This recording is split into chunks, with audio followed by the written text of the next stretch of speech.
menino da esplenomegalia para mostrar para vocês, mas até para mostrar, eu falei, cadê ele? A gente sai também na hora que é para sair. A gente, a Helena comentou com você, eu preciso que vocês se dividam em 4 grupos, né? Já tem 14 alunos com o Daniel, para a gente montar um esquema de sessões, tá? Esse esquema de sessões, a gente bota o grupo, no caso são 14, divide por 4, dá 2 com 3 e 2 com 4, não é isso? A matemática está correta.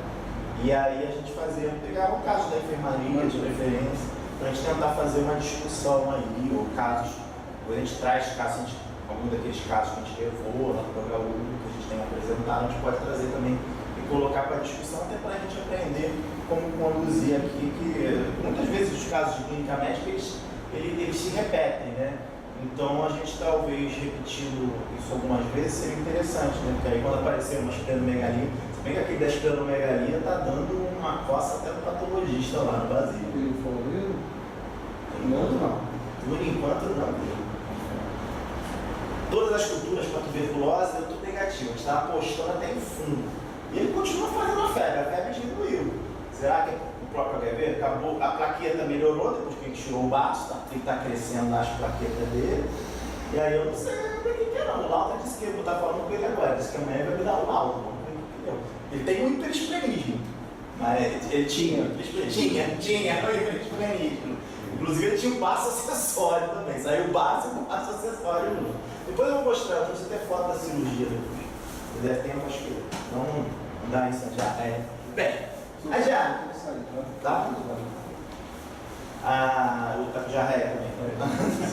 Bem, vamos lá, pode passar. Assim, das síndromes diarreicas, né? Eu não sei qual é a demanda que vocês têm aí, né? Exatamente. Chega muita gente com diarreia aí?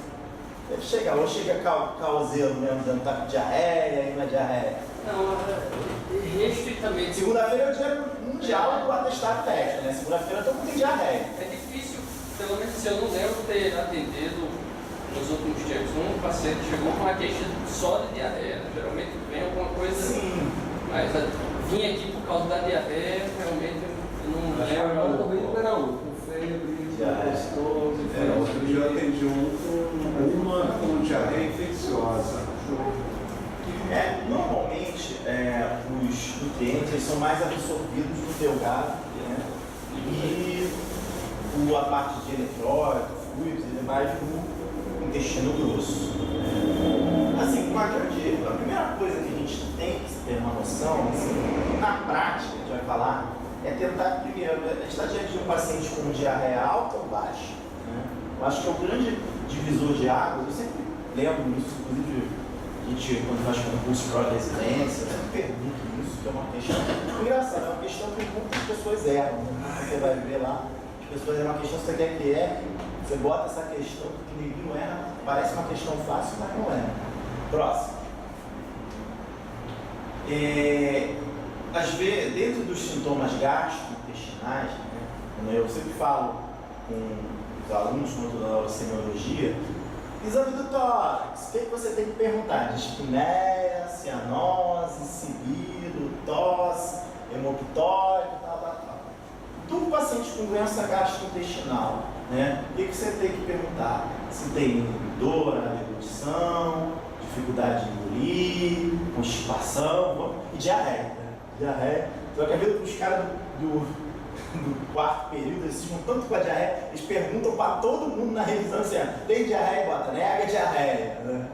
Então, sangramento, perda de peso, icterícia, anemia. Então são algumas perguntas, mas a diarreia ela é uma pergunta desses pacientes com doença do trato gastrointestinal, né? Como ele é um conduto, né? Um tubo grande, né? Então várias afecções podem causar essa diarreia. Próximo. E assim, o que a gente chama de diarreia, né? Normalmente, quando a gente chama de diarreia, é a eliminação de fezes não moldadas ou anormalmente líquidas com maior frequência do que o normal, né? Aí tem as classificações da diarreia. Então não é aquelas fezes normais, né? Você também não pode ter a fezes muito dura, né? Então você vai ter constipação naquelas fezes bem, que você tem aquelas retrações maiores, né? bem secas, né? Mas você também não pode ter ela líquida demais, né? Normalmente a diarreia está associada quando você tem um desequilíbrio entre a absorção e a secreção de fluidos, né? É importante uma coisa que as pessoas às vezes se confundem, né, com diarreia, não sei se já aconteceu aqui com vocês, é na chamada incontinência fecal, né, por algum comprometimento neuromuscular, ou na chamada pseudodiarreia, que ocorre muito no intestino irritável, pacientes que têm proctite. Às vezes aquele doente, você já viu para o doente que está se cagando muito, fica com uma proctite, né, e aí ele gera essa pseudodiarreia, né? E tem também a diarreia factícia, né? Pessoas que acabam tomando remédios, né, para poder emagrecer, remédios, aqueles suplementos, né? Por exemplo, A fenolftaleína é uma que faz sangrar. Sim. Uma coisa que as pessoas usam muito é composto à base de magnésio. Pô, eu mesmo teve uma parente minha, estava num restaurante, ela cismou que ela tem que tomar um negócio de magnésio. Não prestou, né? Então, na verdade, não é que ela está com uma diarreia doença, ela está com uma diarreia factíssima, diarreia provocada, né? Então, se ela parar de tomar maldito magnésio lá, vai voltar, vai regularizar. Então, isso tudo a gente às vezes tem que dentro, a gente vai diferenciar isso na anamnese essencialmente. Próximo. Então, assim, a gente define a diarreia, né, essas fezes amolecidas, consistência líquida, tem que acompanhar o número de evacuações, então o cara vai ver várias vezes, o aumento da quantidade. Eu acho que ninguém vai medir isso, mas a gente precisa tentar estipular a frequência, a quantidade diária de fezes que o cara está fazendo. Né? É meio complicado, às vezes, é meio subjetivo, né? Porque tu não vai lá no banheiro olhar o cagalhão do camarada. Próximo. Existem algumas classificações para diarreia, né? A gente chama de diarreia aguda. Isso tem divergência em relação a alguns autores, né? Eu peguei mais o que o Harrison fala. Até 2 semanas a gente chama de diarreia aguda, né? De 2 a 4 semanas a gente chama de diarreia persistente, né? E no caso de mais de 4 semanas chama de diarreia aguda. Tem alguns autores que falam menos de 4 semanas de diarreia aguda, mais de 4 semanas de diarreia aguda, né? Não sei se aqui no caso de vocês, né, a gente chega a ter diarreia crônica, chega a vir aqui na emergência, encher o saco alguém com diarreia crônica. Pô, tô me cagando há 2 meses, tô me cagando há 1 ano. Chega? Eu acho que não, eu até falei que botei de diarreia crônica. Não, tem até aquele que fala, mas só que você pergunta, mas quantas vezes você evacua e como é que é a consistência? E aí você chega à conclusão que ele está achando que aquilo é diarreia, mas não é. Mas não é, exatamente. Ele pode dar uma pseudo-diarreia, uma diarreia factícia, entendeu? Então é importante, pela anamnese você Tem vai pessoas que fechar. evacuam 3 vezes, você Sim, não e é normal. E é normal. Tem vezes que a pessoa evacua várias vezes até a consistência é meio normal, mas a pessoa está com diarreia, tá? Então isso é importante avaliar bem nesses doentes, né? Assim, o que eu acho fundamental é dizer se a diarreia é alta ou baixa, né? Próximo. Lógico que alguns pacientes, né, a gente vê muito isso no HIV, né? Cometimento delgado e grosso também, né? Então aquela diarreia do HIV, que é aquela diarreia à velocidade da luz, não dá tempo nem o cara acender a luz do banheiro, já vai, entra no banheiro. Ele chega com cheiro. Chega, exatamente, chega. Às vezes o cara vai andando e vai se cagando. Isso, mas no início lá eu peguei um pouquinho isso, né? No início da minha frente, vi esses doentes, né? O cara chegava. Dá muito exóspora, né? Exóspora, criptosporídeo, pouxídeos, né? E isso a gente via muito, hoje até menos, diminuiu, né? Bem, normalmente, essa diarreia alta, você tem um volume grande de evacuação, né? Quantidade, volume mesmo, quantidade, né? Restos alimentares, baixa frequência, então não é tão frequente, o cara não vai muitas vezes no banheiro. Se essa pós-jejum é aquela que tu tá com aquela gastroenterite, tu comeu um podrão, igual o meu xará aqui, né? Meu podrão aqui na esquina, e ele faz jejum, né? Aquele negócio, o intestino está irritado, né? Você está irritado, né? Até eu chegar aqui, está irritado, tu dá um peteleco na pessoa, o cara já fica revoltado, é igual o intestino. Então, aí o que acontece? Melhora com o jejum, nesses casos, né? Às vezes você tem a dificuldade absortiva, né? Então, por exemplo, pode ter esteatorreia, distensão abdominal, né? Enquanto que na baixa, normalmente você tem um pequeno volume de fezes, né? Não, às vezes você tem aquela sensação de evacuação incompleta, né? Não cessa após jejum, né? Eliminação de muco pode ocorrer com frequência grande nesses casos, né? Esse não cessar no jejum é aquela diarreia que a pessoa, às vezes, está em jejum, está dormindo à noite e ela tem diarreia, né? Então, fala a favor de uma condição mais baixa. Próximo. Eu acho que eu acabei repetindo um pouco, mas lembrar que na diarreia vale frisar também, né? É alta, você tem mais volume, né? Com grande perda líquida, né? O paciente está mais comprometido, ele pode ter uma hipovolemia, né? O problema é que, assim, nesses casos, né, o cólon, a capacidade também de absorver líquido do cólon, ela não é tão grande, então ele não consegue absorver uma quantidade de mais de 4 litros. Né? Se passa essa capacidade de absorção, ele vai ter essa diarreia, normalmente com essa constituição alta. Né? O que pode dar essa diarreia? Né? Síndrome de absortiva, uma absorção intestinal, né? Normalmente a gente tem esteatorreia, o paciente se queixa daquelas fezes mais gordurosas, mais amareladas, que grudam lá no vaso, né? O paciente dá... Faz nada. Faz nada. Faz nada no vaso. E você tem uma dificuldade, às vezes quando dá a descarga, aquelas fezes não vão embora, né? Então você acaba tendo problema mais dos duodenos, jejum ou íleo. Né? Próximo. Aqui é para ilustrar, né? No caso de uma absorção. Aí, lógico, talvez seja um doente mais crônico que às vezes chegue, né? Ele vai se queixar às vezes de carência daqueles nutrientes, né? Então, deficiência de vitamina, deficiência de ferro, né? Então você pode ter glossite, palidez cutânea mucosa, casos mais acentuados, você já tem alteração também da coagulação. O paciente nesses casos tem distensão abdominal, esteatorreia, né? Essa grande volume de gordura nas fezes, né? Que não é absorvido, né? Esses pacientes normalmente são pacientes desnutridos, né? Pacientes que vão ter estado catabólico importante e às vezes até por causa da hipoalbuminemia vão ter edema, né? Então você também, dentro das causas de síndrome edemigênica, você vai pensar nisso também, né? Próximo. E aqui é apenas para mostrar mais ou menos o aspecto, né, da esteatorreia. Normalmente ela está associada a uma má digestão intraluminal, por exemplo, deficiência do pâncreas exócrino,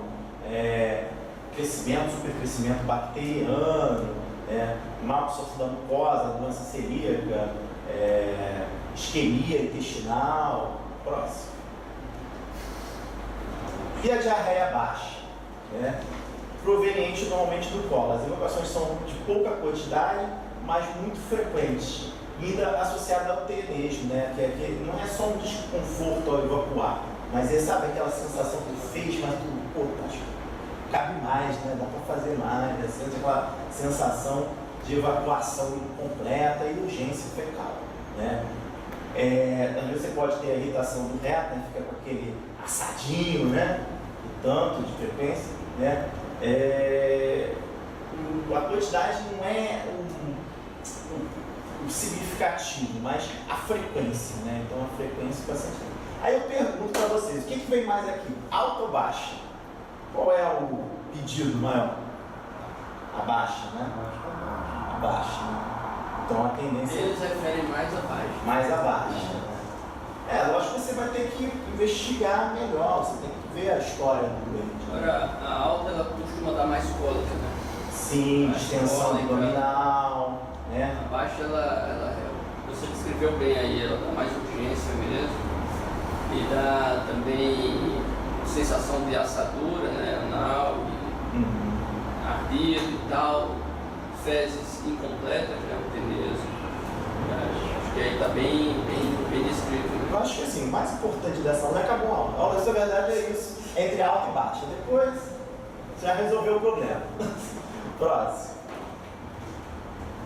Eu botei aquela tabelinha que eu tirei de um artigo exatamente para classificar. Depois vocês dão uma lidinha, mais ou menos, em relação a essas características, né? Eu estava vendo na literatura exatamente isso, buscando artigos falando entre alta e baixa, né? Então, eu acho que assim, para a gente assim, que está na ponta, o primeiro momento é esse. Eu acho que assim, diante de uma investigação, assim, vai ser difícil a gente conseguir, no caso desse paciente, por exemplo, você acha que ele estava alta ou baixa?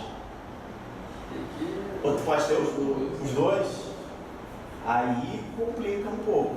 Talvez, aí, no caso desses pacientes, né, seria interessante, provavelmente ele pode ter comprometimento. Lógico, o cara pode ter Isso que ele está falando no quadro agudo, Marcelo, a gente consegue lembrar que tem mais doenças fácil. crônicas, às vezes, que abrem, tem que tomar cuidado, porque você está diante de uma doença crônica, mas ainda que não deu tempo para você caracterizar como uma diarreia crônica. Isso acontece às vezes em quadro de doença inflamatória intestinal, retocolite, ulcerativa. Ele já é por mais de um mês, na verdade. Então, No quadro agudo é mais fácil você conseguir distinguir se é alto ou Ele já baixo. teve outros episódios desse, nunca tive. Quando deixa. Assim, os exames que você vai fazer, na verdade, você tem os parasitológicos de fezes, vai ter que fazer o EAE, uma colonoscopia, uma copocultura, né? Você tem o exame mais baixo, mas hoje depende da facilidade que você tem, né? Uma colono seria já uma coisa importante para você ver nesse paciente, né? Com a idade, também vê a história, a idade, 20 anos, então talvez para intestino, tem história familiar de doença inflamatória intestinal ou câncer de intestino, entendeu? Porque eu já vi um garoto uma vez, até aluno lá da escola, ele foi, na verdade, se consultar por causa de uma dor na coluna, aí foi fazer um ultrassom, fez uma tomografia e viu várias imagens do fígado, aí, porcaria essa, fez endoscopia normal, quando fez a coluna, tinha um tumor, garoto de 20 e poucos anos. Não estou dizendo que é impossível, mas ele tinha sim uma alteração, às vezes, normalmente de tumor, né? Do lado direito, ele sangra mais do que o lado um obstrui o esquerdo obstrui mais, o direito sangra mais, né? Esse garoto, eu acho que era do lado direito, mas porque ele tinha também, ele não estava obstruído, mas ele tinha aquela alteração do hábito, constipação, diarreia. Do outro lado esquerdo você teria às vezes, mas ele não tinha fezes em fita, né? As fezes, a princípio, ele tinha sim alteração, diarreia, constipação. Não estou dizendo que é impossível um camarada desse ter, eu já vi, mas é mais difícil. Então, assim, talvez esse cara realmente mereça mesmo tomar um tubo no rabo para poder ver o que é, né? Ele tem alguma trombocitose, alguma outra alteração, assim, nesse sentido, fala a favor de trombocitose racional, plaqueta alta. Então, foi fazer a tomografia e não voltou. Peguei a tomografia dele, tentei ligar, não atendeu, não ficar na Ô Marcelo, chegou a examinar o abdômen dele? Normal. Não, conseguiu palpar alguma massa? Não. Abdômen plano?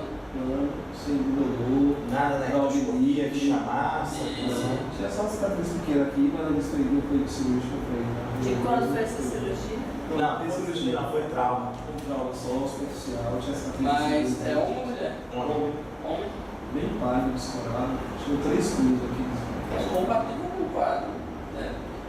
Ele de sangue na Eu peguei o telefone dele, que assim, quando os pacientes vão, ele não tem seguimento. Aí agora eu tô pegando o telefone dos pacientes, quando eles vão, porque se não voltar, depois liga. Posso ter visita interna aí, E faz tá lá. sabendo que vão fazer o relógio, né? Foi legal isso. Deve conversar, tem um endoscopista que vai com o Ricardo, ficar com o preceptor de vocês. Quem vai ficar na sexta aí, não? Sim, já sei. Tem. Não, Ricardo Glória. O meu preceptor, foi meu residente, ele faz endoscopia. Então ele gosta bem desses casos, eu discuti com ele o que ele acha. E seria interessante. Mas assim, eu acho que o importante é, primeiro, ver, caracterizar bem, né, esses pacientes. Próximo. Existe essa classificação quanto ao mecanismo fisiopatológico, né? Na verdade, você pode classificar, né, com relação ao tempo e com relação à fisiopatologia, né? Então, na verdade, eu acho que o alto e baixo é uma coisa mais prática, mas aqui seria em relação às etiologias, né? Então, seria diarreia osmótica, diarreia secretória não invasiva, diarreia invasiva inflamatória, né? Diarreia mais esteatorrécia, desassociativa, diarreia funcional. Assim, eu acho que talvez a gente na emergência, a gente pegue, eu acho que para vocês aqui que seria o que vem mais, né? Eu acho que deve ser aqui que entre mais a questão. Próximo. Diarreia osmótica é uma substância que ativa osmoticamente, né? E não absorvível pelo intestino. Por exemplo, aqui da minha amiga lá, magnésio, tomava os comprimidos lá, disseram para ela que era bom tomar magnésio, né? Paciente com intolerância à lactose, né? Diarreia dos carboidratos, né? Esse paciente tem um acúmulo de gás intestinal, cólica, né? Intensa flatulência pela fermentação, e a diarreia dos antibióticos, que é muito comum, né? Isso também, às vezes, a gente esquece de perguntar, né? O cara, tá com diarreia, pô, tá tomando... O pessoal comecei a tomar um Clavurin, O pessoal que tem intolerância a glúten também. Também, tem a intolerância a glúten, pode ter, né? Então, às vezes, isso é importante perguntar, às vezes é uma besteira. Eu já caí muito nessa, perguntando, você tá tomando remédio? Não. Aí no final, o cara, tô tratando uma cigarra. Você passa um remédio lá pro camarada, para diminuir a absorção, você passa lá, às vezes não tem, você vê que não dá motilidade, não tá absorvendo legal, você tenta dar um sintomático, tem aquela racecadofil, que é o tiofan, dá uma coisa assim, né, dá às vezes um florativo, um probiótico. Aí o camarada diz que não podia tá tratando uma sinusite com um Clavurin, né? Então, isso é uma coisa, às vezes, que faz muita diferença a gente perguntar, né? Próximo. Já atendi vários Já atendi vários com manamoxa e vem com diarreia. É muito comum, cara. E depois fala, nada, e você vai investigar. Não, eu estou tratando. O problema o grande problema da diarreia. O grande problema da doente com diarreia é esse. Que tu está atendendo umas 10 diarreias. Cai uma de ser uma coisa grave, né? Uma de ser um tumor, uma de ser eu vi uma vez um caso relatado sobre meninas de um gastrinoma, cursando com diarreia, né? Uma diarreia, isso tem às vezes no livro de emergência, tem um livro do professor da Santa Casa, o Galvão. O Galvão tem um livro dele, ele tem um livro de emergência, muito bom, e ele fala lá dessas causas de diarreia, que você vai lá, chega na emergência, apendicite, diverticulite, né? Tumor como um tumor vipoma, um gastrinoma, essas coisas absurdas. Aí tu pensa que a diarreia, aí o cara fica pipocando, tratando a diarreia em vários serviços, né? Tem naqueles casos, quem gostar de dar uma lida, tem um caso muito interessante desse no New England, que era exatamente isso, era uma mulher com gastrinoma e que fazia diarreia e ia vários períodos, né? Então o paciente tinha uma neoplasia que causava aquilo. Então, às vezes, o problema é que você, às vezes, atendendo um monte de coisa na emergência, às vezes você fica difícil de você não atentar a isso. E não é especificamente aqui. Eu já vi gente se ferrar por causa de uma diarreia que botou como era gastroenterite e, na verdade, era uma apendicite. entendeu? E liberou a paciente retardada não voltou e a pessoa foi processada por causa disso. Então assim, você meio, tipo, aí o juiz questionou, por que não fez uma tomografia, não fez o exame? Pô, se tu for fazer gasto de paciente com diarreia, fazer tomografia de todo mundo ferrou, tu vai tomografar todo mundo que vem. Então tem que tomar um certo cuidado, né? Eu uma vez também, acho que foi um outro colega, que também meio que se ferrou, não se ferrou, mas podia ter se ferrado, porque ele foi uma menina com diarreia também, e acabou pensando também, estava com uma dor abdominal e tal, e aí perguntou, né, você tem possibilidade de estar grávida? Ela, não, estava com a mãe. Aí, tá bom, fazer uma tomografia. Beleza, aí se pediu tomografia. Aí quando chegou lá, não é que a garota estava grávida? Enfiou feto, sabe, o radiologista quicou. Aí pior que a mãe não sabia, e a mãe ficou, mas eu acho que era petizão, porque a mãe, segundo ele, disse que a menina melhorou, porque a mãe começou a dar tanto esporro na garota, que ela ficou curada, né? Então, assim, às vezes, nesses casos, né? Eu tinha uma menina aqui, e ela ia fazer 16 anos ou 15 anos, também uma dor abdominal, com diarreia, não sei o que, já tinha passado em vários serviços. Aí eu palpei, achei um tamanho assim, um fundo de útero meio diferente, mas a mãe estava junto, né, grudada na garota. Aí eu pedi se podia fazer ultrassom. Aí eu perguntei, e aí mãe, tá tudo bem? Já, tem nome e sobrenome. Já virou vovó. Já virou vovó, tem pra emergência e sai vovó. 14 anos vai fazer 15. Acontece. Então assim, não, mas aí se a gente pede uma tomografia porque acha que não tem. A menina não estava falando na frente da mãe que estava grávida, que tinha menstruado, que tinha tido relação sexual. Eu é que fiquei com a pulga atrás da orelha e falei que eu queria fazer o exame. Fui lá no ultrassom, conversei com a ultrassonografista e falei se ela se importava de fazer esse exame para mim. Porque a menina não falava nada. Ela estava passando tinha vários serviços e ninguém descobria porque ela não dizia que não estava menstruando e que tinha relação sexual. Às vezes é uma bobeirinha, um mínimo detalhe que ela não revelou e aí você tem um problema, né? E isso acontece. Bem, foi comida? Foi. 3 meses atrás, né? Foi comida. Não, às vezes tem alergia a alimento, tem alergia. Não, eu comi uma linguiça há 3 meses. Foi comida. A dor, me deu essa alergia, eu comi carne de porco, não posso comer carne de porco. Faz muito dessas diarreias que a gente não consegue fazer o diagnóstico na emergência, né? Não, você não vai conseguir. É o gato, tem que dar Pega outra coisa, assim, talvez a nossa missão maior é tentar, que a grande dificuldade que eu vejo é você tentar diferenciar o que é besteira do que não é, né? Porque você pode... Exatamente. Você tentar ali, perceber, ter uma luz e ver que, isso aqui é uma coisa que pode ocasionar risco de morte, né?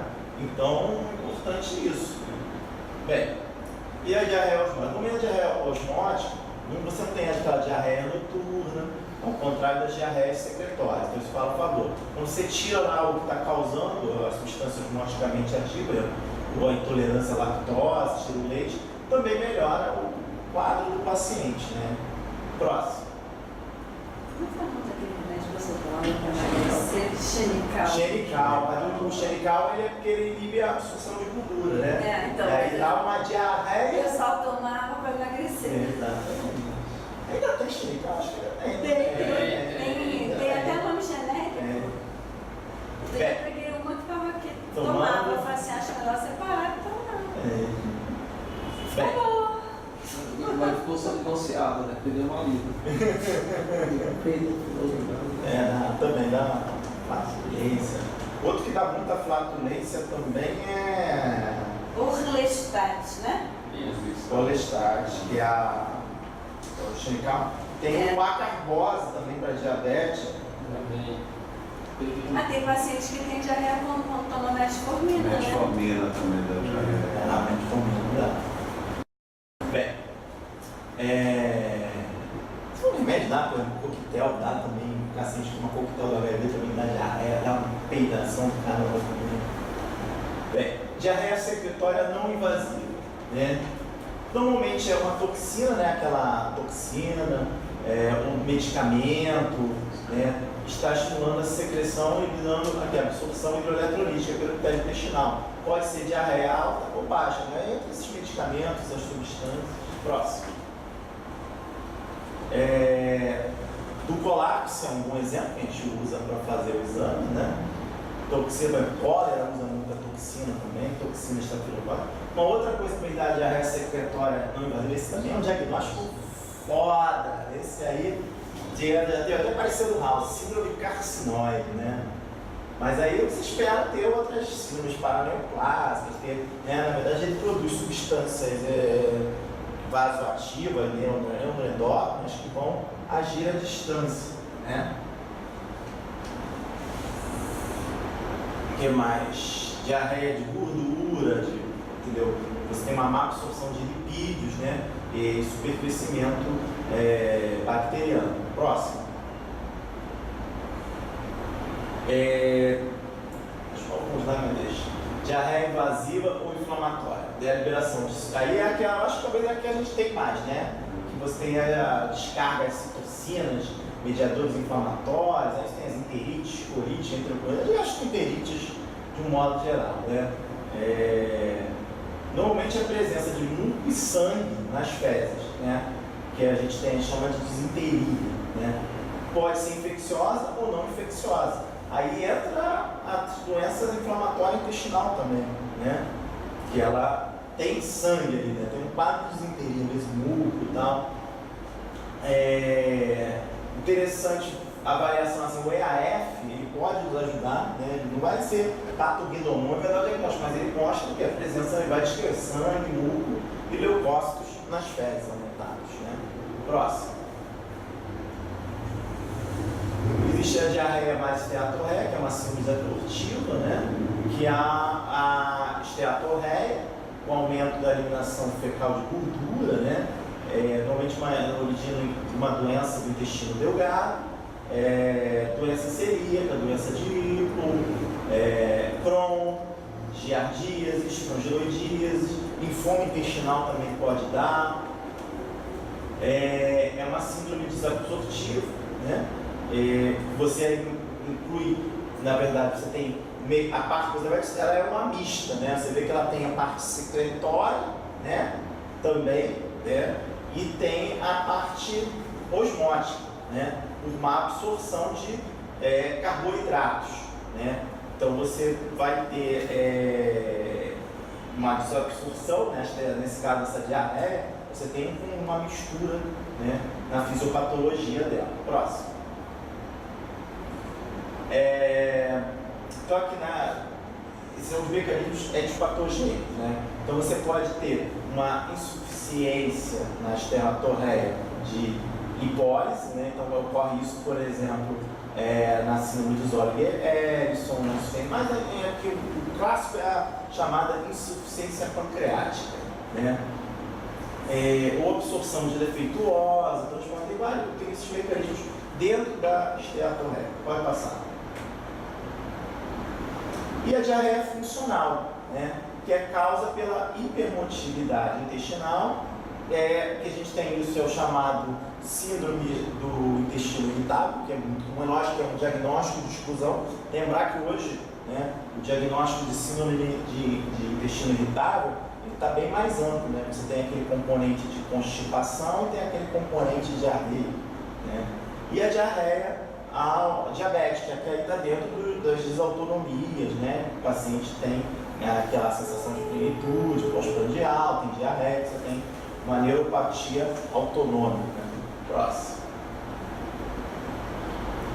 Bem, então a diarreia aguda, né, é aquela que tem pelo menos, segundo a maioria dos autores, né, menos de 2 semanas de duração.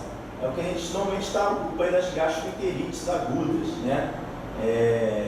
Que a grande maioria, né, 90%, né, dos casos estão relacionados a isso. Normalmente essa gastroenterite aguda, ela está com náusea, vômito, dor abdominal.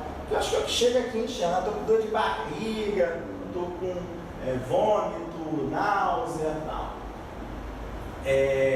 O resto pode chegar mesmo também para a gente, que é com medicamento, toxina, isquemia, doença inflamatória intestinal, né?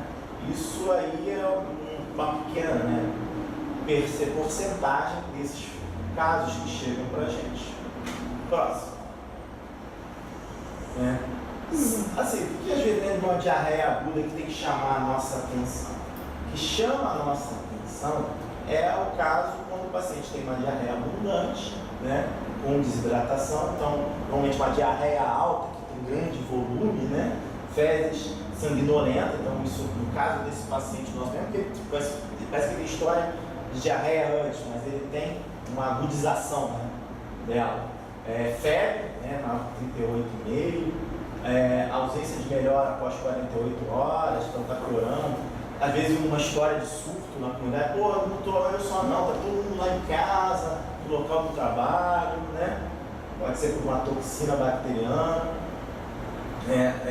dor abdominal, né?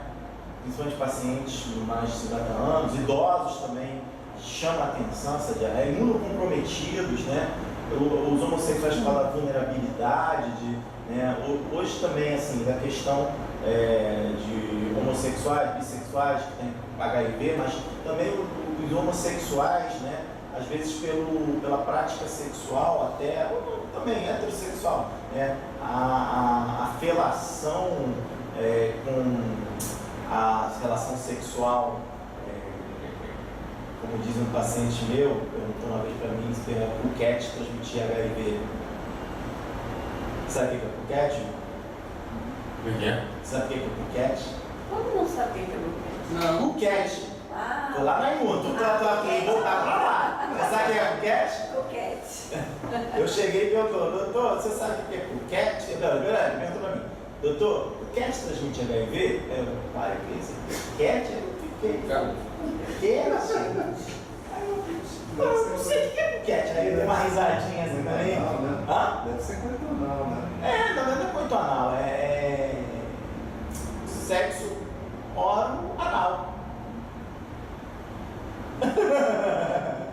Aí foi engraçado, porque depois eu fui ler o Somal, o Mauro Ronello, depois do livro dele, não sei se você leu já recentemente, o Mauro ele escreveu como parasitoses intestinais como doenças sexuais. Por isso que eles colocam homossexuais e também não são homossexuais. Qualquer indivíduo que tenha esse prático de sexo oral-anal. Então, mas mesmo no estudo que a gente fez de heterossexual, que tinha os casais bissexuais, também existia esse hábito. Sim. Então, a gente sempre orientava que usasse a camisinha na hora da relação. Exatamente. E aumenta realmente. Então, por isso que ele coloca, os autores colocam. Oronal, mas a camisinha na língua. Protege de sífilis também, né? É verdade. Se você está orientando, você tem que ser cabeça aberta. Você está orientando proteção, profilaxia. Você vai ter que explicar que por onde fala sexual todo, porque o cara bota a camisinha só Porque a pra pessoa, ela já depois que já fez tudo, vai Não, botar. ele Toca na não. língua, toca na língua. A A pessoa não usa camisinha no lugar, usa na língua. não vai. Sim, mas a gente tinha que falar. Tanto que lá fazendo umas camisinhas com. Começou aquele negócio das camisinhas que a gente brincava assim, com sabor, o pessoal falava, não é sabor, que implicava com a gente. Camisinha com sabor. Uso recente, gente. Você vai ficar, aí que o gosto de bolacha não é agradável, mas se tiver um aroma, alguma coisa Se assim. tiver um chocolate, menta, entendeu? Leite condensado. Aí vai. É muito difícil. Gente, quem trabalha com profilaxia, palestra, tem que saber falar essas coisas.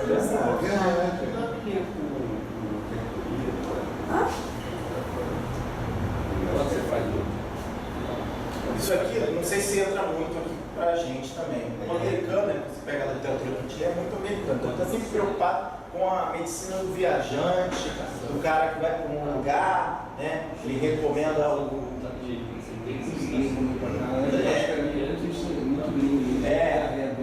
Sim.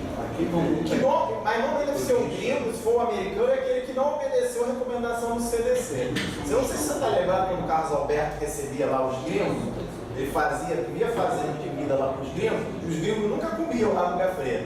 Você chegava lá, você botava uma mesa, trazia uma aguinha para eles, eles estavam conversando lá, não, ok, não comia nada, aí ficava os babacas dos brasileiros comendo, os gringos, não, ok. Os médicos que a gente recebia lá, eles não comiam nada. Mas se você chamar mais melhor brasileiro, se você chegar lá, tu come qualquer porcaria que te der. Próximo. Mas a diarreia do viajante sempre existiu. Sempre existiu. Mas é que eles têm o tempo todo dizendo, né? Tem razão. Tem razão, né? Assim, da diarreia aguda, normalmente o que a gente tem, né, são o vírus, né, comum, rotavírus, mas em criancinha, Escherichia coli, patogênica, salmonela, Xylella, e a toxina pré-formada, né, toxina formada com o estafilococcus, né? Próximo.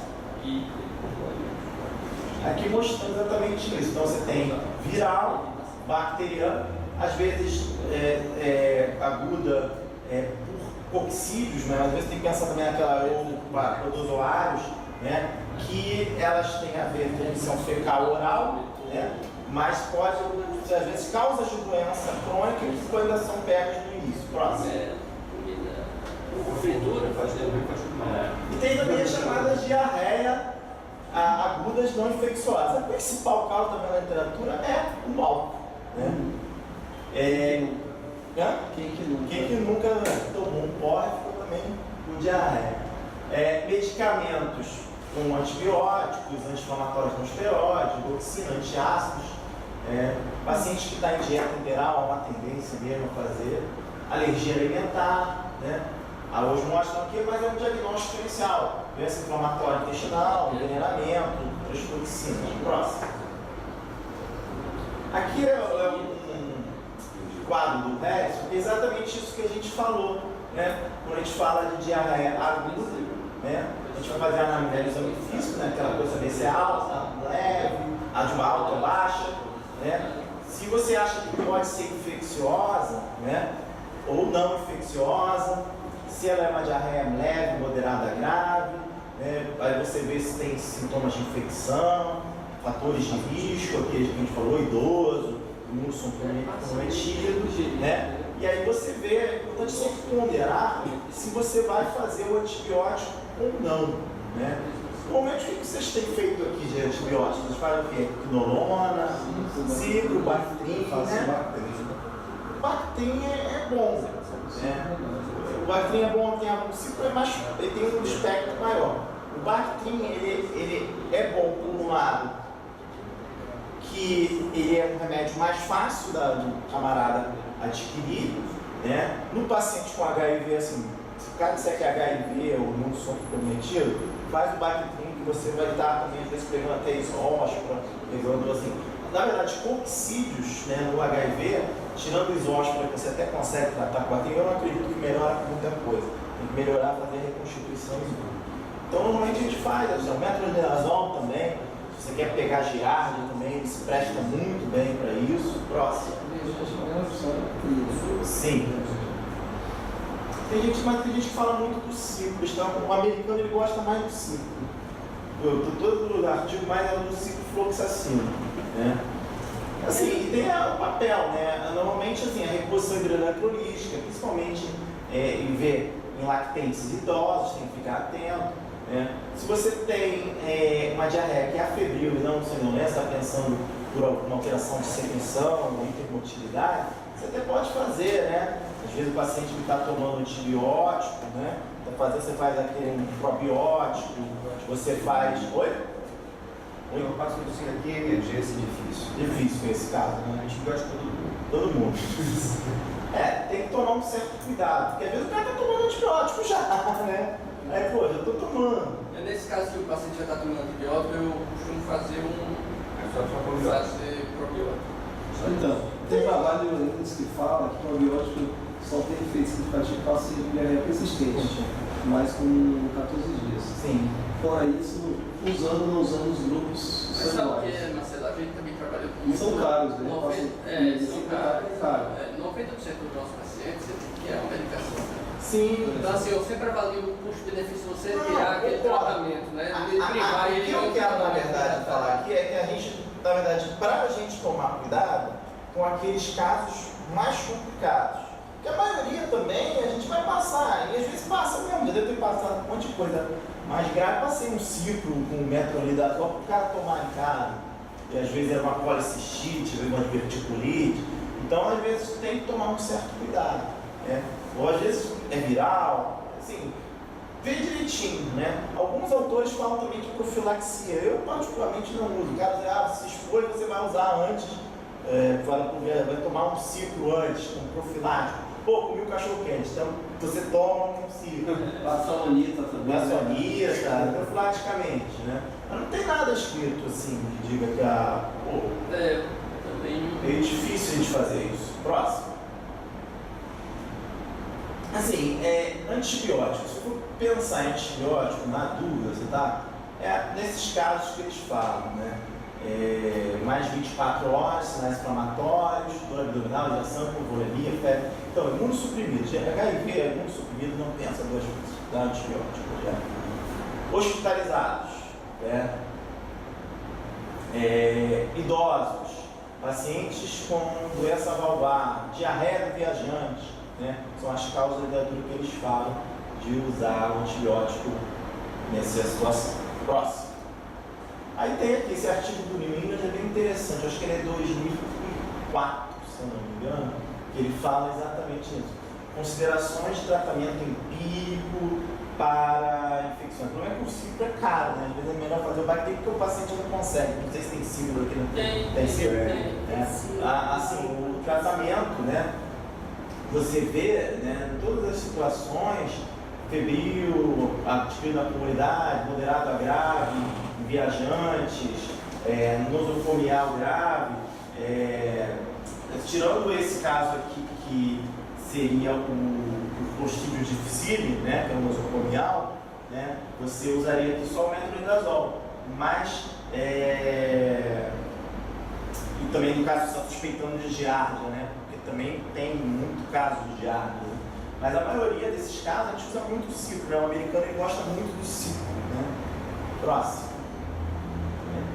Lembra quando teve aquela epidemia de antrax? Será que é ciclo, né?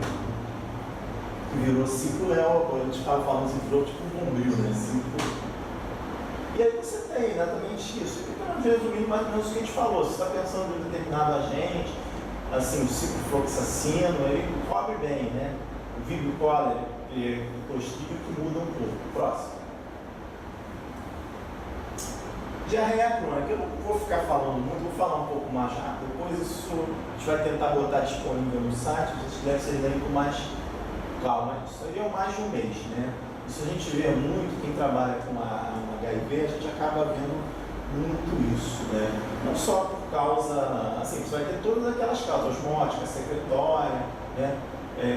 Obstrutiva, funcional, é bastante útil essa classificação porque você vai ver esses casos. Né? No HIV a gente vê direto, né? Às vezes existe a própria enteropatia pelo HIV. Além de ter várias infecções oportunistas que dão diarreia, né? A gente pode, dependendo, você tem uma alteração da microbiota, da flora, e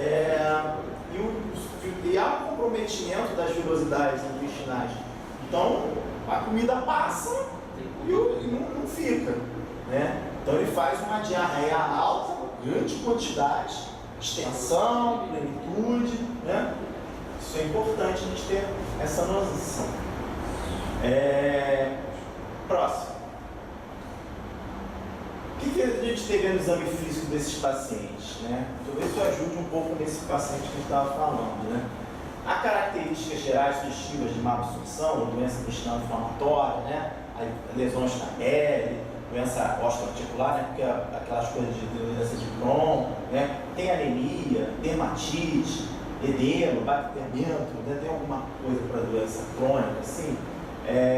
tem a alteração desautonômica, doença vascular do colágeno, né? Doenças mistas do tecido conjuntivo, lesões na pele, né? Alguma massa, né? No caso você palpou lá o abdômen do camarada. Você tem alguma alteração na mucosa retal, defeito, alteração da função do esfíncter anal, né? Há manifestações cutâneas de dor. Por isso que eu perguntei da pele, né? Às vezes nessas doenças inflamatórias, importante a gente ver, né? Dermatite atipical por causa da doença celíaca. Edema nodoso pode estar presente nas doenças, não só na colite de Crohn, mas você pode ter também na retocolite, né? Rubor facial, às vezes na ausculta você vê algum sigilo, né? Úlceras orais também pode ter uma doença de Crohn, próximo, doença celíaca. Aqui ficou bom, mas aqui, isso aqui, esse quadro do resto, a gente até usou isso quando a gente estava fazendo uma sessão clínica sobre uma paciente que está discutindo um artigo do New England, que a gente botou exatamente isso. Aquelas causas, né? Você tem causa secretora, osmótica, esteatorreia, causas iatrogênicas provocadas, né? Causas de inflamatórias, próximo. Hipomotilidade, hipermotilidade, né? Então, na verdade, você tem as mesmas coisas, essa classificação. Na verdade, quando tem um paciente com diarreia crônica, o mais importante ali é você ver pelo mecanismo fisiopatológico. Você é mais complexo doente com doença com diarreia crônica. Então, você pensa na classificação fisiopatológica. Eu acho que dá para raciocinar melhor. Né? Então você vai perguntando, né? Então você pode ter a diarreia osmótica por deficiência de lactase, laxantes, né?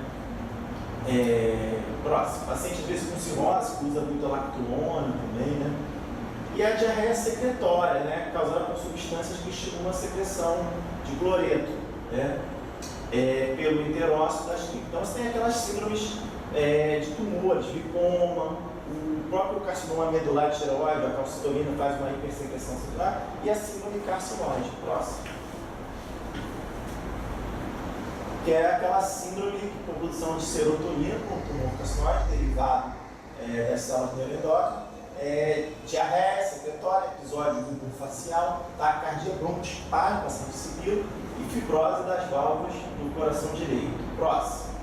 Diarreia também, essa é uma fotinho mostrando isso, né? É um tumor carcinoide, né? Por exemplo, no intestino, pequenininho lá, né? Eu gosto muito dessas fotos do Néctar, né? Eu tenho a coleção toda, né? São bem didáticos, elucidativos aí, e aí você acaba tendo esses achados mesmo assim, mas ele é um diagnóstico bem complexo. Tá? Próximo. E a diarreia exaprodutiva com esteatorreia. Então, pacientes que têm, às vezes, uma insuficiência pancreática, colesterase, doença do aparelho do trato gastrointestinal, que cursa com desabsorção, né? Envelhecimento bacteriano, às vezes também algum agente patogênico que pode, por exemplo, giardia, espongiloidise, né? Síndrome do intestino curto, tinha um paciente que ele fez uma tuberculose intestinal e aí foi tirando o intestino, tirou uma parte, aí obstruiu, teve que tirar outra parte do intestino, e primeiro perfurou, depois obstruiu, fez brida, né? Aí ele acabou tendo que acometer, deu essa diarreia com intestino curto, né? Linfoma intestinal também pode ocasionar. Lembrei agora, teve um caso, que agora o colega patologista me respondeu, a gente está com um caso lá no lugar freio, que o cara fez um linfoma reto-peritoneal, aí o tumor, a maçaroca cresceu, o cara não tem nenhum linfonodo em lugar nenhum. A massa cresceu, indo em direção para frente do estômago. Aí a gente fez a endoscopia, aí biopsiou. Aí é um linfoma não Hodgkin de grandes células B que invadiu o estômago.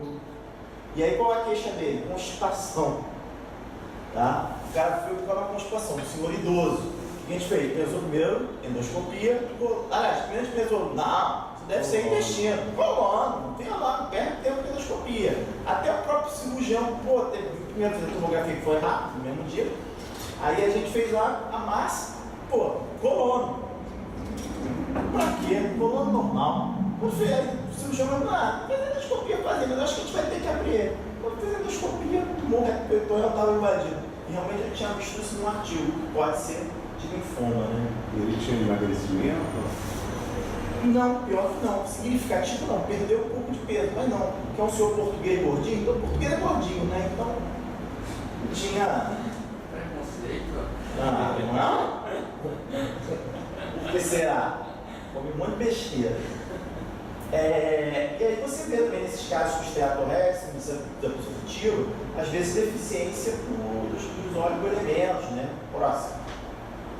Largamento do coagulograma, essas coisas. E a diarreia invasiva inflamatória. Então você tem mais agentes que causam problema mais crônico, hircínia, amebíase, né? Parasitoses de modo geral. Próximo. E aqui no caso da diarreia funcional, a gente vai ter o intestino irritável, né? E o diabetes, né? A desautonomia. Tá? Normalmente a neuropatia autonômica pode aumentar a atividade intestinal, né? Por inibição dos neurônios adrenérgicos e é exacerbada no período noturno.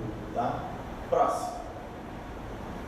E aqui na verdade é a mesma coisa, mas mostrando mais como você avaliar o paciente com diarreia crônica, né? Como é que você vai fazer? Próximo. Isso aí está lá no resto também. Então, diarreia crônica. Você começa normalmente a ver eletrólito, vê hemograma, faz um EAF, né? Mas você vê que às vezes você vai caminhar exatamente para o exame de imagem, né? Uma tomografia e uma colonoscopia, né? E às vezes, dependendo como foi o caso desse paciente com diarreia crônica, alternava com constipação, né? Que você acabou por fazer a endoscopia. Então, o exame de endoscópio, o exame de imagem ajuda. Na verdade, é um conjunto, né? Eu acho que talvez esse doente que a gente estava falando, com uma diarreia mais crônica, vale a pena, realmente vale a pena um doente, talvez até para internação e investigar, né? Fazer esse tipo de investigação. Próximo. Não, eu botei isso, eu tirei também, que é o que o americano mais ele considera, né?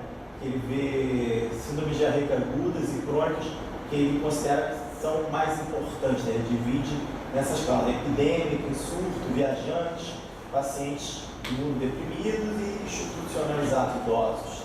Próximo. Aí é aquela questão, né? Tem manifestações gerais, pode surgir etiologia de doença, né?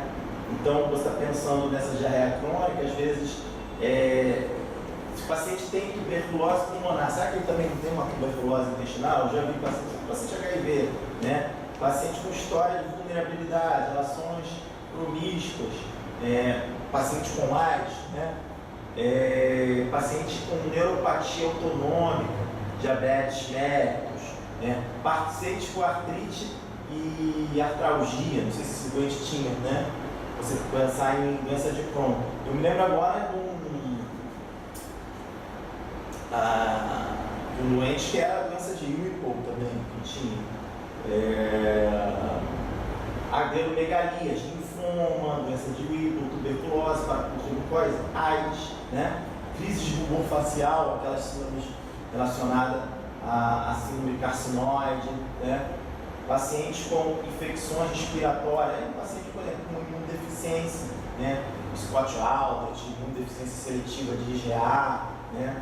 Mas aí já é um diagnóstico mais complexo. Próximo. Especialista. Não, acho que era isso só. Você não falou de constipação. Próximo. Quer perguntar alguma coisa?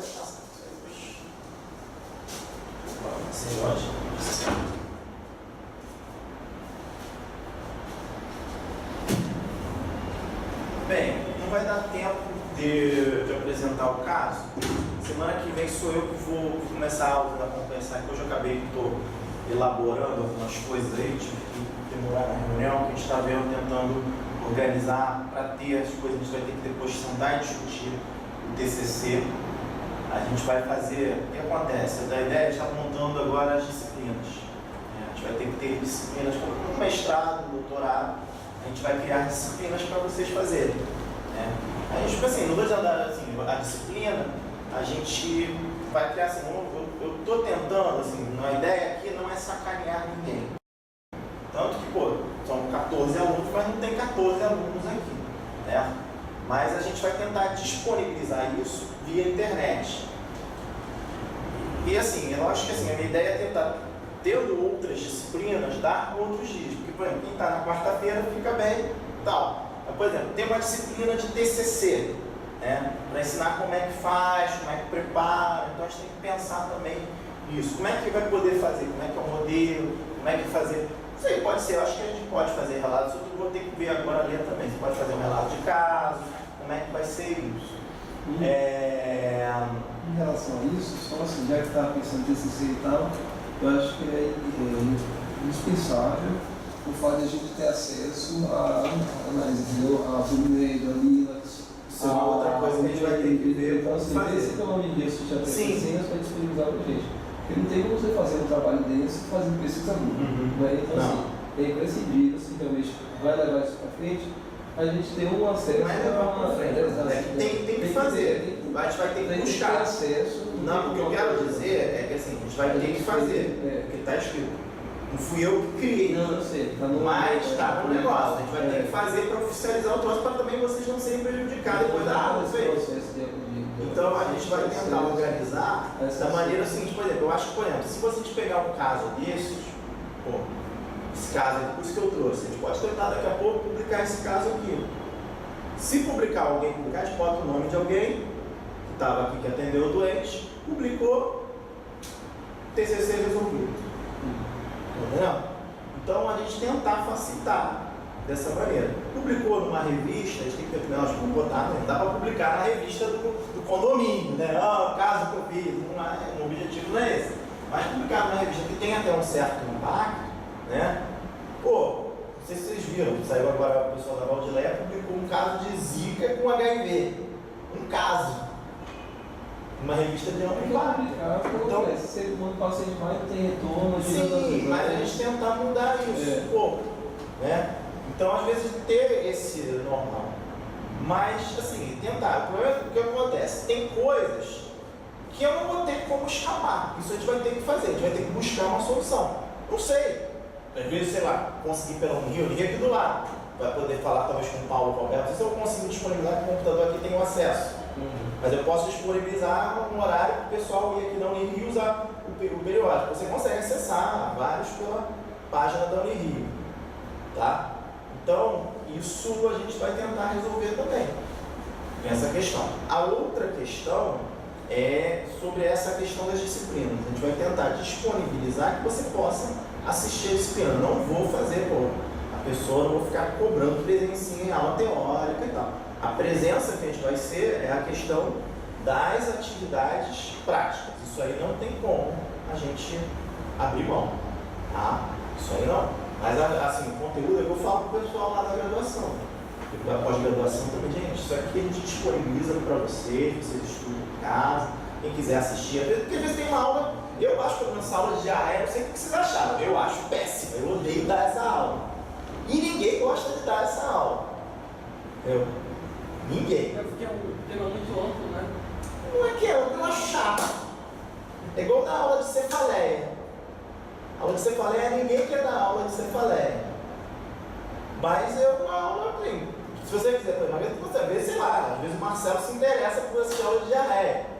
Talvez isso a pessoa vai assistir. Então, assim, a gente vai disponibilizando esse material e vai fornecendo isso. Então a gente está tentando, assim, ter as disciplinas, a gente vai montar essas disciplinas. Tá? A gente está tentando seguir a partir do momento que eu recebi agora. Pode fazer, sabe como, Marcelo? Desculpa te interromper. Usar o Dropbox e jogar. Não sei, eles vão resolver com fazer o CID. O professor CID, que é do CEPESC, que vai resolver com ele, que é o nosso cara da TI. Fazer um Dropbox com todos os arquivos das nossas aulas disponíveis e jogar lá e dar acesso aos alunos. Eu estou fazendo com o Google Drive.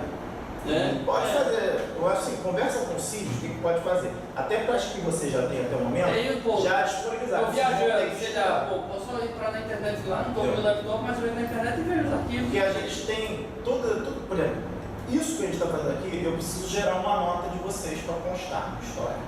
Eu preciso gerar uma nota. Como é que a gente vai gerar essa nota? A gente vai gerar com aquela avaliação, vai gerar com o trabalho de apresentação e mais a assiduidade nas atividades durante o módulo. Tá? E aí vão ter várias disciplinas. Ainda vamos discutir ainda como é que é a questão, qual a nota mínima, o que tem que ter. Isso ainda está em discussão, porque até então não foi criado isso.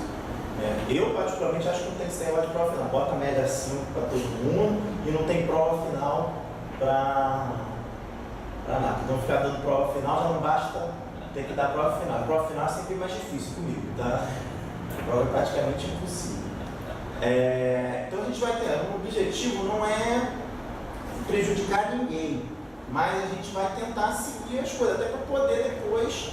Assim, eu tenho interesse que o curso me pediram para assumir para que funcionasse. Então, eu estou tentando, peguei meio que o bonde andando, estou tendo que estudar, ler, como é que foi, tive que ler um edital que eu não tinha antes, no final de semana eu fiquei estudando o edital para entender de onde surgiu a ideia, né, de criar isso. Estou tentando entender que tem pessoas que são já da secretaria, né, embutidas no negócio. Então eu estou tentando, a gente vai estar correndo já para ontem e assim até para ter. Então assim, por enquanto a gente vai ter essa disciplina que seriam tópicos de emergência. Na verdade eu já pensei que vocês vão fazer uma disciplina, a próxima turma vai fazer tópico de emergência 1 e 2, vão ter 2 disciplinas. E aí depois a gente vai emendar, então a minha ideia é ter uma disciplina, por exemplo, de prática, né, no serviço, a disciplina de sessão, apresentação de sessão, a disciplina de TCC, isso ainda de TCC, eu ainda não cheguei nessa parte ainda. Talvez seja, como isso dá para o segundo ano, dá para deixar por último, mas a gente vai pensar isso também. E aí assim, vamos aguardar. Agora a gente vai começar, já a Eliane já falou, a gente está quase preenchendo os preceptores, né? Então acho que até semana que vem a gente consegue preencher.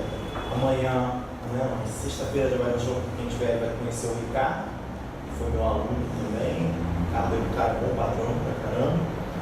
E vamos tentar agilizar isso fechando as coisinhas. E assim, a questão também que eu vou tentar é buscar também tem que ter médicos do contrato junto. Então, a gente acho que por enquanto já viu uma luta na renovação dos contratos, então para não deixar de ter médicos no contrato. E aí a gente tentar negociar essas coisas todas. Então assim, qualquer coisa que precisar, a gente está acessível aí. Vamos tentar agilizar, assim, até eu sei que a situação das aulas estão boas na quarta-feira, vocês acham que deva mudar na quarta-feira? Acho que tem que ser mais prático, mais voltado para a prática da gente na emergência.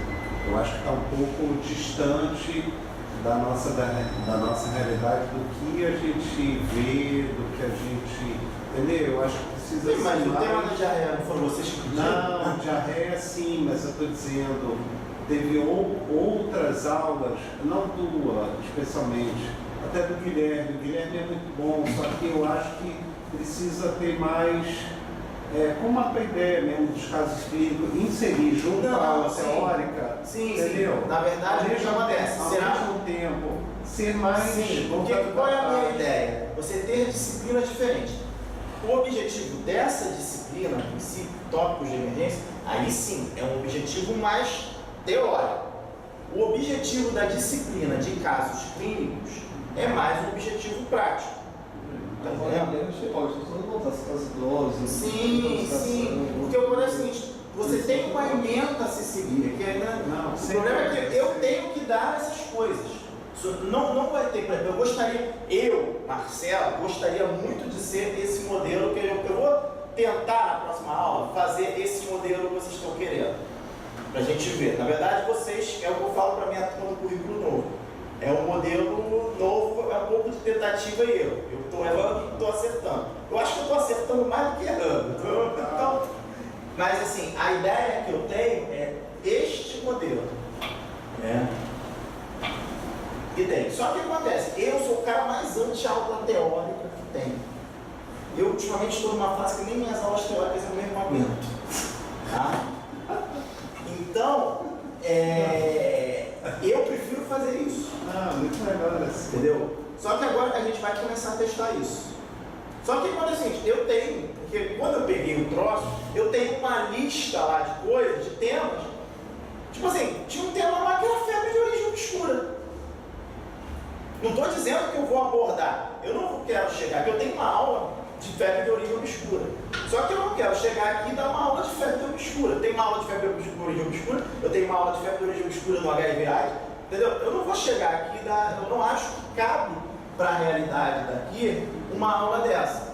Mas cabe um caso como esse, que estava aqui, que era um quadro de febre de origem obscura, que a gente não sabe, o cara continua fazendo febre. O cara com uma síndrome febril, uma hepatosplenomegalia e uma pancitoperia. Isso cabe.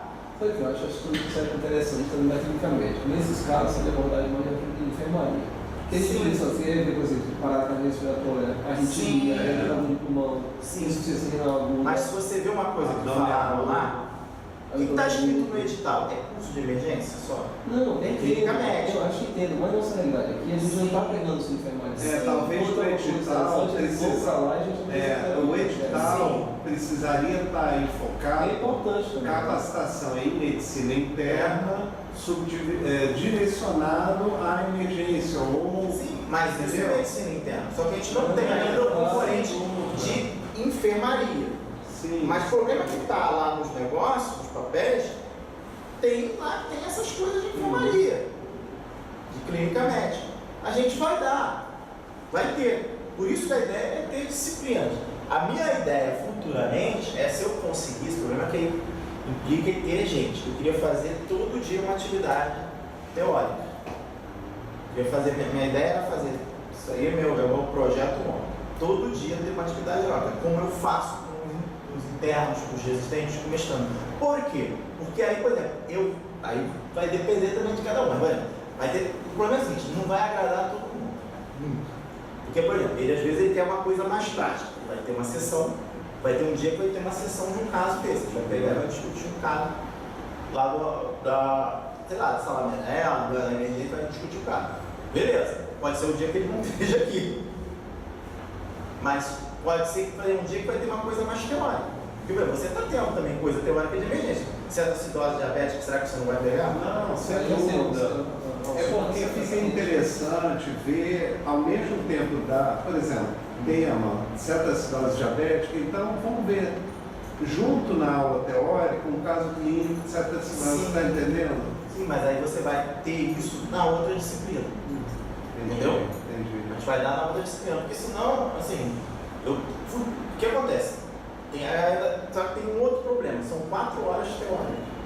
Se eu fosse botar todo dia, de segunda a sexta, eu estouraria. Isso aí também a gente pode pensar em mudar futuramente.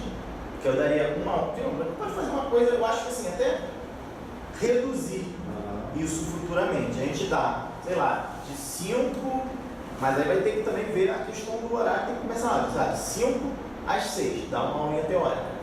De 6 às 8, uma hora e meia, são 3 horas mais ou menos também.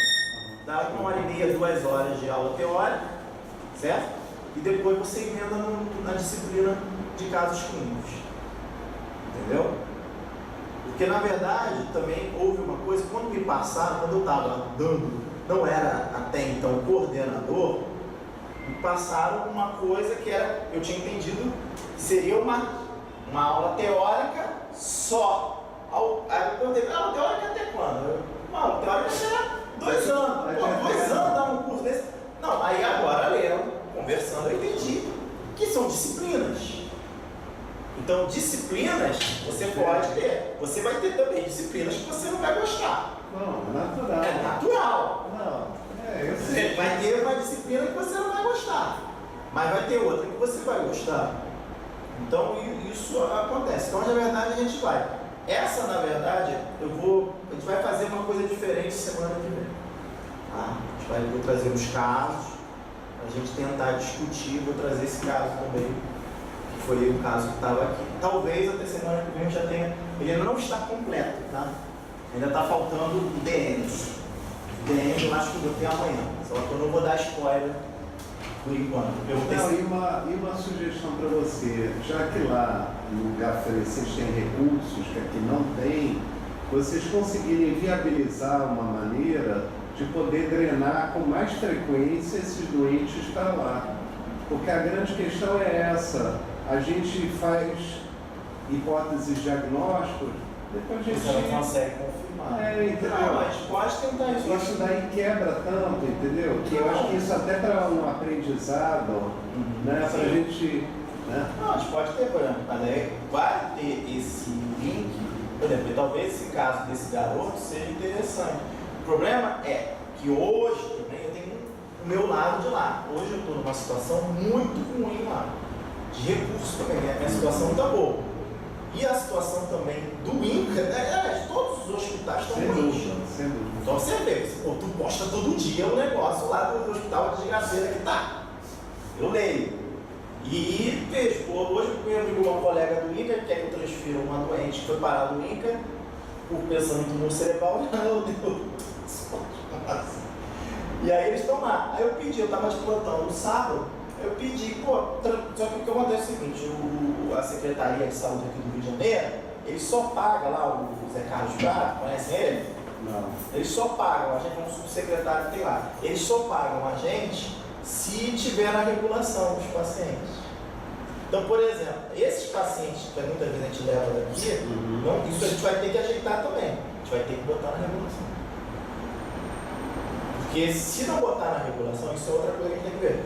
Esse doente foi para lá, mas ele não entrou na regulação. Assim, é chato? É. Mas na atual conjuntura que a gente se Não, encontra, tem que faturar para vai pagar ter as que faturar. despesas. Só que eles só querem pagar, se aparecer lá no telão dele, põe na tela. Tem que aparecer que o doente Rafael estava no hospital Guaxamaia, internado, foi transferido para o GG para tratar, fazer cirurgia, fazer isso, fazer blá blá blá. Aí ele aceita. Por exemplo, esse cara aqui é capaz dele não pagar.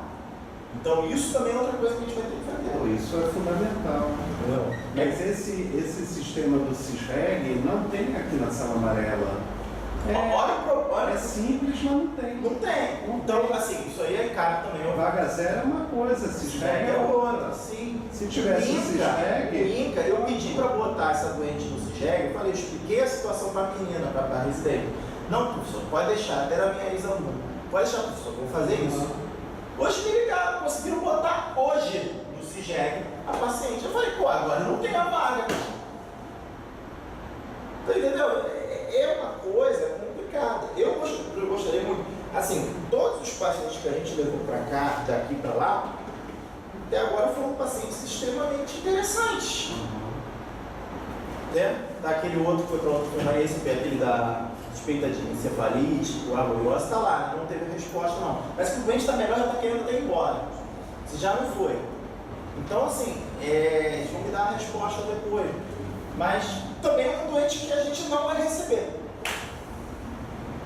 Então, é complicado. Mas é um doente interessante, é um doente para o hospital universitário. Os alunos gostam desses pacientes que a gente leva para lá. Né?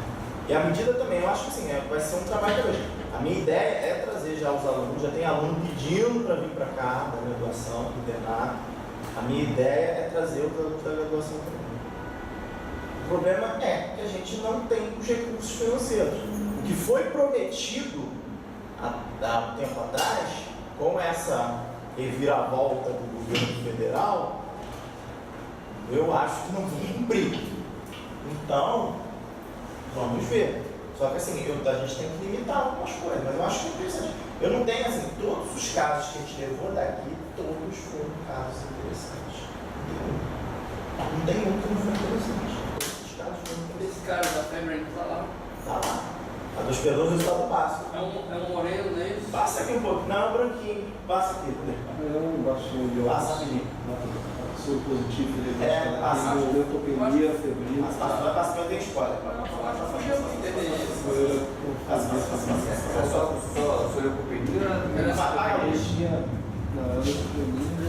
Eles não vai ter não? Tinha, plaquetinha também. Era postopenia. Deixar spoiler pra você, dá o passo dele. Passa. Passa, ó. Muito grande. Tinha um baço acessório junto. Pode fechar. O baço. Eu tô esperando, já clivou, aí você tá olhando. Só que por enquanto, não sei o que deu não. Então assim, é um caso assim. E até que tá mais bonzinho agora, que ele chegou lá, Davi não deixar os alunos fazer história, tava revoltado também, descobriu que tava com HIV e tal, tudo super tal.